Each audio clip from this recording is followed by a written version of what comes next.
아무도 자기를 속이지 말아야 합니다. 여러분 가운데서 누구든지 이 세상에서 지혜 있는 사람이라고 스스로를 생각하거든 정말로 지혜 있는 사람이 되기 위하여 어리석은 사람이 되어야 합니다.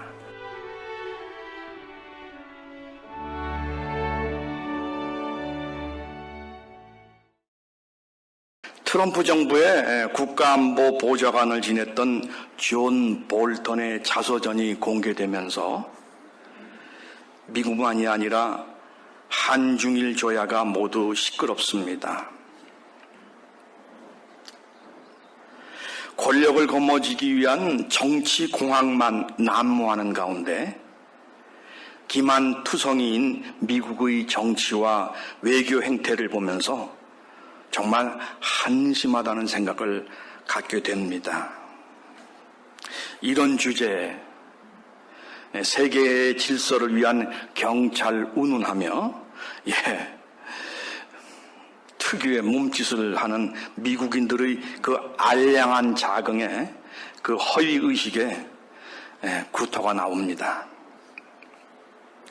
아울러 한반도의 평화가 한반도 거민의 진지하고도 간절한 염원과는 달리 바다 건너 멀리 사는 노랑머리들에 의해서 이렇게 저렇게 농락되고 있다는 사실에 저는 분노를 금할 길이 없습니다. 이렇게 괴뢰라는 처지를 청산하기가 어렵나요? 미국은 늘 우리를 괴뢰로 만듭니다. 근데 이북도 우리를 보고 괴뢰라고 그래요. 더 화가 나는 것은 남쪽에 살고 있는 인간들 중에 괴뢰가 되라고 말하는 사람들이 그렇게 많아요. 지금도 광화문에 가면 성조기 들고 시위하는 사람들 많죠. 아니 이 괴뢰를 청산하고 주체의 길로 나가는 게 이렇게 어렵습니까? 도와주는 이웃이 하나도 없어요. 심지어는 내부에서조차도 그래요. 답답합니다.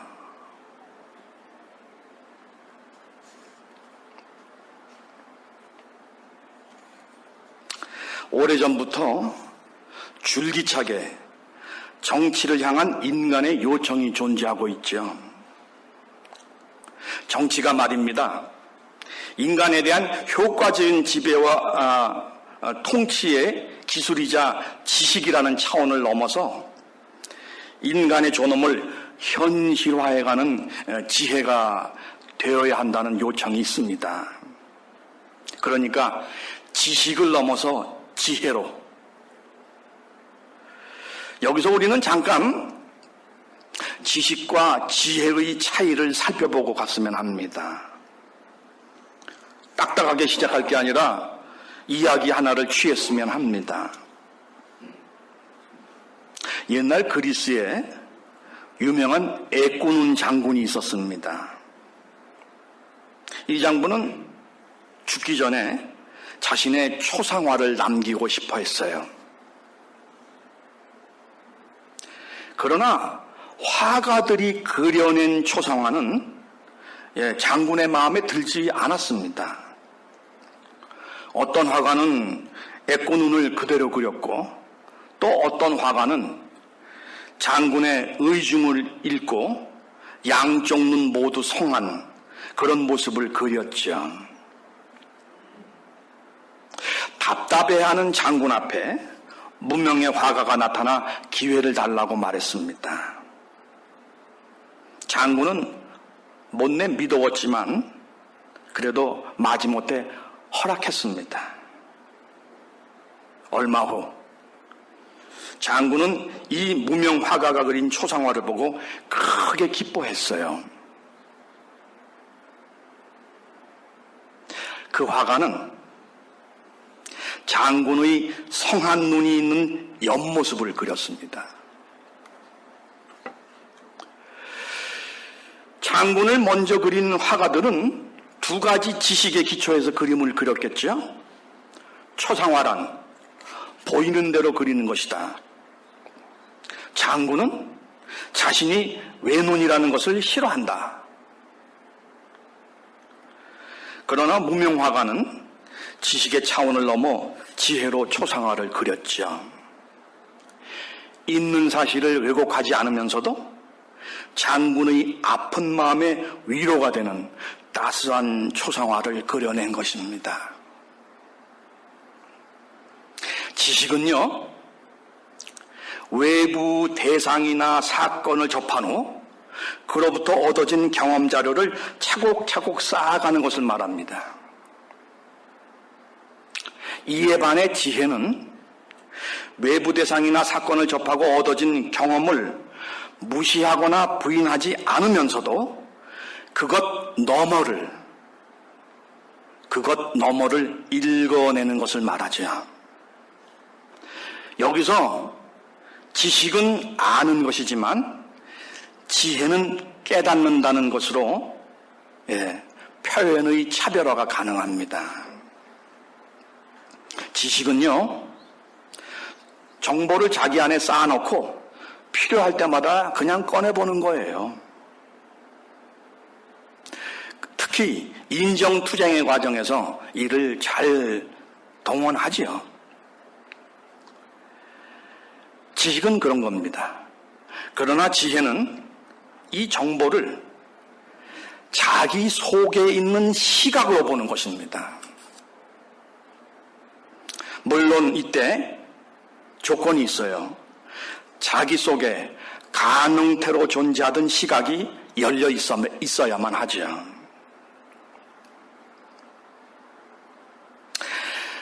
프랑스 사람들이 찬사를 아끼지 않는 작가가 있었습니다. 근데 이 작가의 사생활은 매우 문란했어요. 작품을 쓰는 시간 외에는 방종과 주벽으로 일관했습니다. 술에 취하면 가족들을 향해 고함을 지르고 술주정을 부렸죠. 1841년 여름, 이 작가가 사랑하는 딸 레오 폰디느가 세느강에서 익사했습니다. 작가는 막내딸의 싸늘한 시체를 부담고 오열했지요. 내 죄악에 대한 하늘의 심판이다. 죽은 것은 레오 폰디느가 아니라 천하의 죄인인 나다. 작가는 그날부터 방탕을 청산하고 사색을 통해 경건을 추구합니다. 그제야 비로소 사랑의 실체가 보이기 시작했어요. 딸의 희생을 통해 가족들의 사랑과 용서의 소중함을 깨달은 겁니다. 작가는 자신의 어두운 과거를 돌아보며 작품에 전념했어요. 부르의 명작 레미제라블은 그렇게 탄생했습니다. 프랑스의 문호 빅토르 유이고의 이야기죠. 우리도 마찬가지입니다.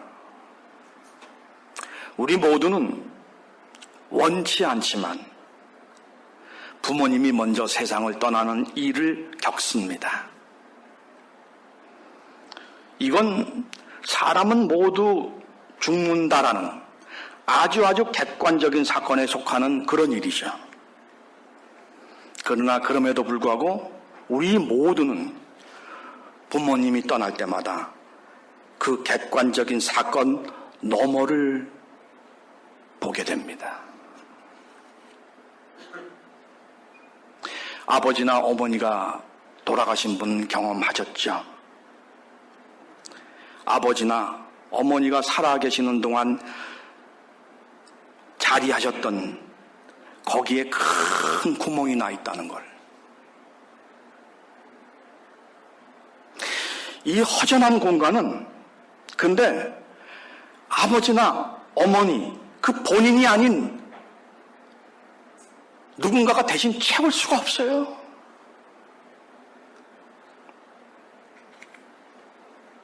그래서 우리는 우리 나름으로 성장하면서 어머니는 어머니대로, 아버지는 아버지대로 많은 비판을 해왔죠. 그러나 그 어머니 아버지가 사실은 아주 분명하게 자기 고유의 삶을 살다 가신 대단한 분이라는 사실에 이르게 됩니다. 인간 한 사람 한 사람이 이토록 대단한 존재라는 걸 우리는 슬프게도 안타깝게도 부모를 잃고 나서야 깨닫죠.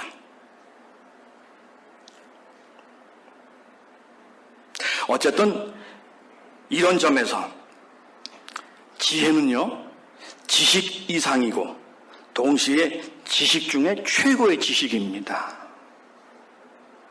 이 말은 지혜와 지식 모두가 필요함을 인정하지만 그럼에도 불구하고 지혜가 없으면 지식이 그 의미를 많이 상실한다는 것을 뜻하는 거죠. 잠언 2장 10절의 말씀입니다. 그 오래된 옛날에 벌써 들여다봤어요. 지혜가 너의 마음에 들어가면 지식이 너의 혼을 즐겁게 할 것이다. 아담과 하와는 지식의 결정체라고 할 선악과를 욕망했어요. 그리고 너무도 열렬하게 욕망한 나머지 무리를 해가면서 따먹었습니다. 근데 결과는요? 더 근본적인 거, 그러니까 하나님과 에덴이라는 낙원 모두를 상실하게 되죠. 지혜가 결핍된 지식의 적나라한 모습을 보여주는 창세기의 이야기입니다. 말씀드렸죠? 지식 중에 지식이 지혜라고. 동일한 맥락에서 지혜 중에 지혜도 말씀을 드려야 될 것 같아요. 근데 공교롭게도 마침 고린도전서 3장 18절이 이를 아주 선명하게 언급하고 있습니다. 지혜 중에 지혜. 그 지혜 중에 지혜는 기묘하게도 역설적인 성격을 가지고 있습니다. 자신에게 지혜가 부족하다고 여기는 것이 최고의 지혜라는 겁니다. 그리고 성서는 이 지혜가 정직과도 연결되어 있다고 밝히고 있습니다. 그렇게 말하는 데는 이유가 있죠.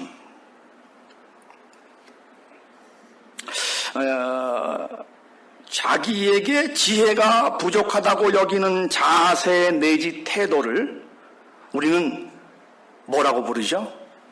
겸손이라 부릅니다. 근데 겸손에 대한 세상의 통상적인 이해가 혼란을 불러요.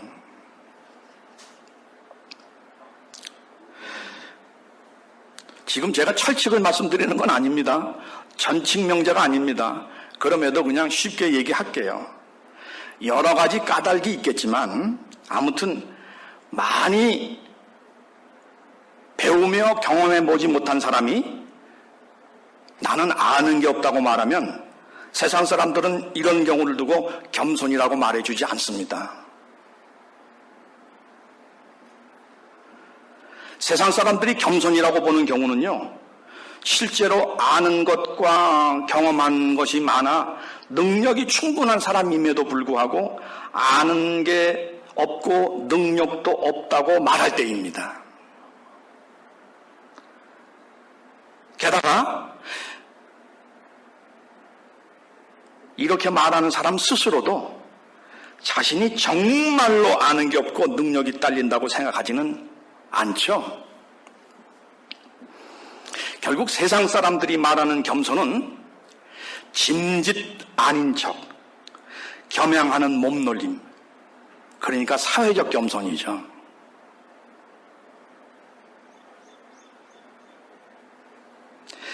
이 사회적 겸손은 기교입니다. 처신의 기교를 말하죠. 주변 사람을 자기 편으로 만들기 위한 교태입니다. 최소한 적으로 만들지 않으려는 계산된 행동이죠. 이에 반해 성서가 말하는 겸손은 정직과 연결된 태도를 말합니다. 정직과.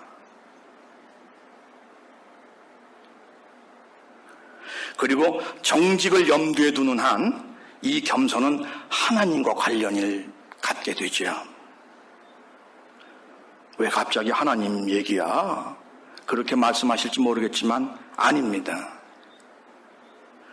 겸손은 정직과 연결되어 있는 태도인데 정직을 염두에 두는 한 겸손은 하나님과 관련을 갖습니다. 여러분, 사람은 언제 정직한 겸손을 갖게 되는가요? 하나님 앞에서 피조물로서의 자신을 확인할 때입니다. 우리 솔직해져야 돼요. 사람은요, 사람을 만나면 끝없이 도토리 키재기를 합니다. 나 이 도토리 키재기는 아주 어이없는 경우까지도 야기해요. 사람들이 겸손을 경쟁할 때도 있죠. 경쟁하다 겸손도 경쟁한다고요. 왜? 겸손이 처세의 하나니까. 고생했다는 거 얘기하다 보면 사람들 또 지지 않고 그게 고생이야? 내가 한 게 고생이야? 이러면서 또 그냥 도토리 기저귀를 합니다. 아무튼 별의별 걸 다 해요.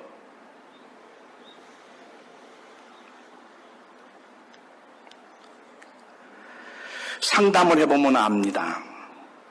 근데 이런 말을 하려드니까 저 뒤에 한상희 교수님이 계시네요. 정신과 의사 선생님이신데 많이 캥깁니다. 상담을 해보면 압니다. 상담을 요청한 사람은 정직하게 자신을 털어놓죠. 정직하게 자신을 털어놓는다. 있는 대로 다 털어놓나요?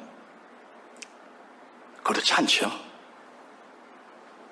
찔끔찔끔 털어놓는가 하면 많이 털어놓은 것처럼 보여도 자기가 감내할 수 있을 정도까지만 자신의 비밀의 장막을 열어줍니다. 그러니까 상담할 때 털어놓는 고백은 다 적당한 선에서의 고백이에요. 근데 이것으로 끝나지 않죠. 미셸 푸코라는 불란서의 철학자는 그 권력을 미시의 영역까지 확장합니다. 미시 권력 인정하는 거죠. 미셸 푸코가 말한 지식과 권력의 연계관계가 상담이라는 상황에서도 읽혀질 수가 있어요. 나에 관한 비밀을 누군가에게 털어놓으면 놓을수록 점점 더 상대방에게 종속된다는 느낌이 커지게 되거든요. 고백한 자와 그 고백을 듣는 자 사이에 권력관계가 들어섭니다. 그래서 고백한 자는 고백을 들은 자에게 보상을 찾죠. 내가 당신한테 털어놨잖아. 자, 그러면 당신도 좀 털어놔봐. 이렇게 나오는 거죠. 나에게 자신의 비밀, 자신의 약점을 가장 많이 털어놓은 사람이 나의 비밀, 나의 약점에 대해 가장 많이 알고 싶어하는 사람일 수도 있습니다. 바로 나와 가장 친했던 사람이 나와 원수가 되는 경우를 낳는 배경이죠. 인간과 인간의 관계는 이토록 어려워요. 이런 이유 때문에라도 인간에게는 하나님이 필요합니다. 하나님은 뒤통수를 치지 않으시거든요. 인간은 영악한 존재죠. 하나님에게 털어놓은 사실을 사람에게 절대로 털어놓지 못하는 경우를 안고 살아가는 엉거주춤한 존재입니다. 그럼에도 불구하고 과도하게 전직명제로서 표현하지요. 대화해라. 대화가 해답이다. 진지한 만남. 거기서 무엇이 있다. 틀린 말은 아니지만 과연 그렇게 절대화할 수 있는지. 그게 가능하다면 성서는 인간에게 낙관을 부여했을 거예요. 근데 성서는 분명히 말합니다. 인간 스스로가 인간을 구원할 수 없다고. 저도 그렇게 생각합니다.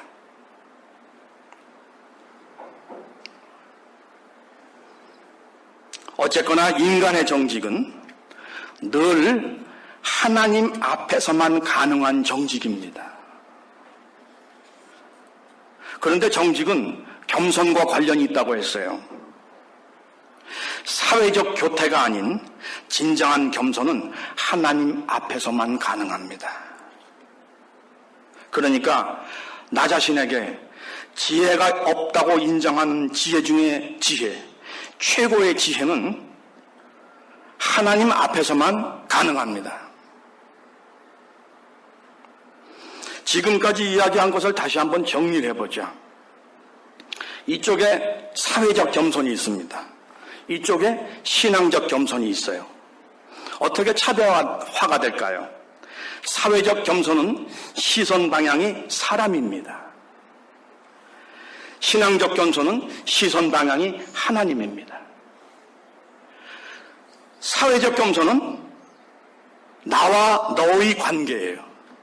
근데 신앙적 겸손은 나와 너 그리고 하나님입니다.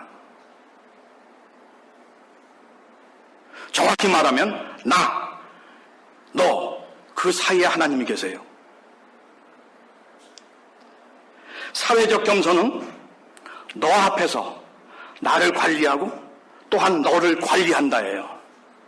신앙적 겸손은요, 하나님 앞에서 너를 만나는 것입니다. 너는 관리의 대상이 아니에요. 하나님이 그걸 허락하지 않으시거든요. 사회적 겸손은 내가 나를 의지적으로 얼마나 죽이느냐에 관건이 있어요.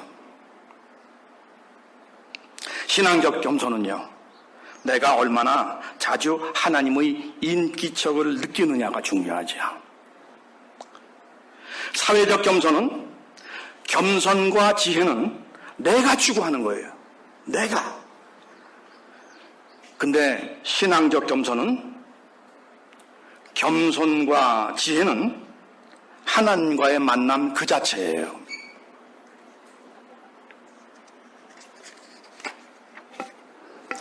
언젠가도 교우 여러분들께 말씀드린 적이 있습니다. 기독교는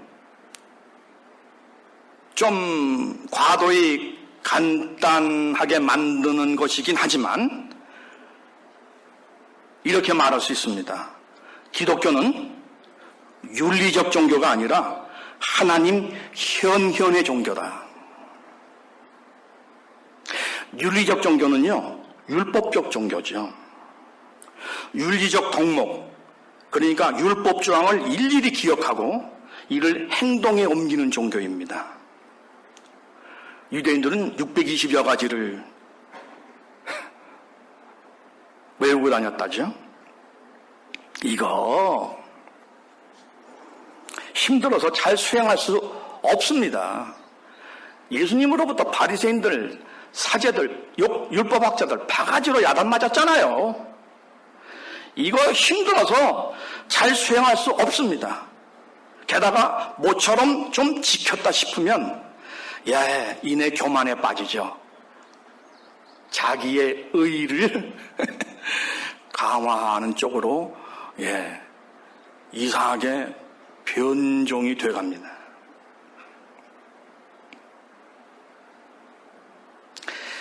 반면에 하나님 현현의 종교는 언제 어디서나 하나님의 인격청만 확인하면 됩니다.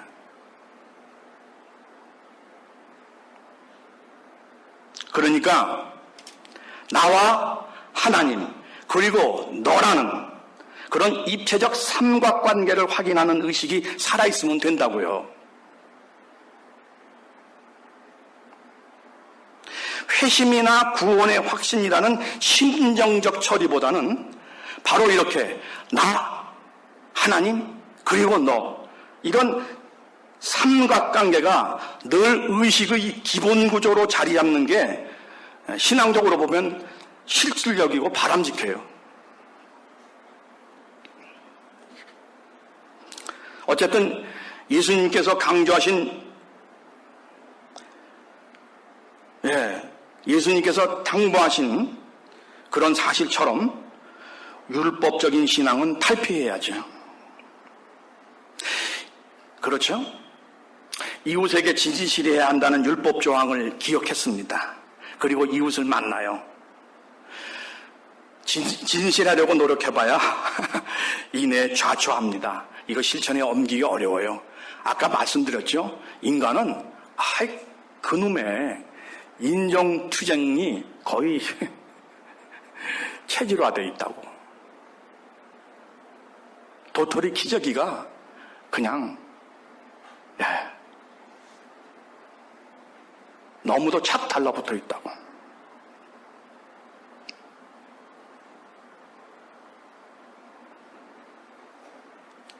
사람은 사람 앞에서 진실하기가 어렵습니다. 질긴 계산의식이 있어요. 인정투쟁을 염두에 둔. 그러나 이웃을 만나는 장소에 하나님도 함께 계심을 먼저 확인한 후 그 하나님의 시선을 느낀다면 나는 이웃에게 진실할 수밖에 없는 거죠.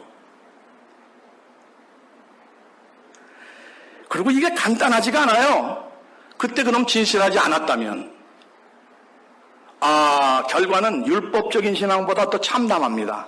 하나님을 그냥 있는 자리에서 대놓고 하나님 앞에서 부정한 거거든요. 이게 사실은 더 무섭습니다. 사람은 하나님 앞에서만 진실할 수 있습니다. 한편 지혜다운 지혜는 자기가 지혜롭지 못하다는 것을 인정하는 정직한 고백, 신앙적 겸손에 기초한다고 말씀드렸습니다. 지혜롭지 못하면 당연히 지혜를 타저로부터 구해야 되죠. 겸손하고자 하면 나를 부인하고자 하면 타자를 인정해야 합니다. 인정투쟁을 과감히 중지하는 거죠. 겸손하고자 하면 타자를 인정해야 합니다. 특히 여기서 우리가 말하는 타자는 절대 타자인 하나님을 의미할 수 있죠. 따라서 이렇게 말씀드릴 수 있겠습니다. 정직해야 한다는 덕목 앞에 서면 우리는 의식에 힘을 주게 되죠. 정직하려고 자신에게 눈을 부라리게 됩니다. 정직하고 싶으면 그러나 그렇게 하지 말고 하나님을 한 번이라도 더 만나라고 권하고 싶습니다. 겸손하려고 음성을 다듬고 눈을 곱게 뜨면서 부드러운 몸짓 할 필요 없습니다. 아니, 겸손하려고 교만한 자기를 징계하며 학대할 필요도 없습니다. 진실로 겸손하고 싶다면 하나님을 한 번이라도 더 만나면 됩니다. 이미 옆에 와 계신 하나님의 인기척을 새삼 의식하는 거죠. 지혜로우려고 하면 깊이 사유하면서 무언가 고결하고 고상한 것을 추구하지 마십시오. 지혜로우려면 하나님을 한 번이라도 더 만나는 거죠. 이를 우리의 신앙생활과, 그러니까 신앙의 일상과 연계해서 달리 표현하면 이렇게 말씀드릴 수도 있겠습니다. 기도하면 정직한 것이고 겸손한 것이고 지혜로운 것입니다. 기도하지 않으면 정직하지 않으며 교만할 뿐만 아니라 지혜롭지 않은데도 지혜롭다고 자기를 속이는 것이 됩니다. 성경을 읽으면 정직한 것이고 겸손한 것이며 동시에 지혜로운 것입니다. 성서를 읽지 않으면 정직하지 않은 가운데 교만해서 자기 생각으로 처신하면서 지혜롭다고 착각하는 거죠. 그런데 오늘날의 대표적인 시대의 에피스템의 자유, 이 자유에 너무 많이 길들여진 우리는 이런 물음을 가질 수 있죠. 이거 완전히 하나님께 목을 맨 예정적인 노예적 삶 아니냐고. 예, 형태로 보면 그렇게 말할 수도 있겠습니다. 그러나 사실은 다르죠. 선악과, 이놈의 선악과는 선과 악을 판별할 수 있는 능력을 안겨주는 과일이었어요. 그러니까 지식을 획득하고자 할 때 완결판이에요. 그러니까 선악과를 먹으면 판단의 주체, 행위의 주체가 되도록 약속해주는 그런 과실이었어요. 하지만 아담과 이브는 선악과를 따먹은 후 도리어 자기로부터 소외됐습니다. 자신들이 저지른 행동에 대해 떳떳하지 못했고 이를 숨기려 했죠. 심지어는 방금 전까지 서로 마음을 하나로 해서 그 일 저질러 놓고는 하나님 앞에서는 서로 책임을 떠넘겼습니다. 이들이 말입니다, 숨죽이며 숨어있던 온색한 곳에서 나올 수 있었던 것은 자기들의 힘이 아니었어요. 꾸지람을 듣기는 했지만 여하튼 하나님을 만나고 난 이후였습니다. 우리는 하나님 앞에서 부지런히 무언가를 합니다. 하나님을 열심히 만나라 해서 하나님을 열심히 만나러 시간을 떼지요. 그리고 부지런히 뭔가를 하려 합니다. 뭐예요? 우리가 그렇게 부지런히 하는 거. 그건 뭡니까? 우리가 하는 거 여러분 잘 아시잖아요. 하나님, 내가 이렇게 하지 말았어야 되는데 이거 했습니다. 또 했습니다. 정말 답답합니다. 제가 오래전에 이미 이걸로 하나님께 눈물을 흘리면서 안 하겠다고 했는데 그 후에도 계속했습니다. 난 뭡니까? 난 누구입니까? 뭐 이런 거 아니에요, 우리가 하는 일이? 그 결과 우리는 그 일을 하게 되지 않았나요? 더 이상 그 일 안 합니까? 아니요, 지금도 그 일을 하지요. 여기에 신비 아닌 신비가 있습니다. 세상에서는 어떤 일이든 웬만큼 해보다가 안 되면 더 이상 하지 않습니다. 근데 하나님 앞에서 우리를 아프게 돌아보는 이 일은, 이 짓은 내가 생각해도 너무 변화가 없는데도 불구하고 지금도 계속하고 있어요. 이게 내 힘인 줄 아세요?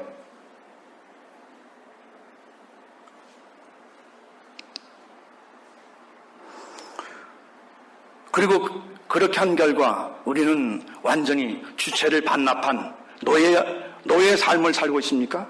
아니죠. 아니죠. 정반대입니다. 우리가 하는 회개와 반성 그리고 결단은 가만히 들여다보면 결국 나를 위한 거였어요. 하나님은 예종의 형식 속에서 우리를 주체로 부르십니다. 이게 형식만을 들여다보는 비기독교인들이 잘못 보고 있는 거예요. 겉으로만 보면서 예종의 길을 걷는다고 얘기하죠. 예수쟁이들을 향해.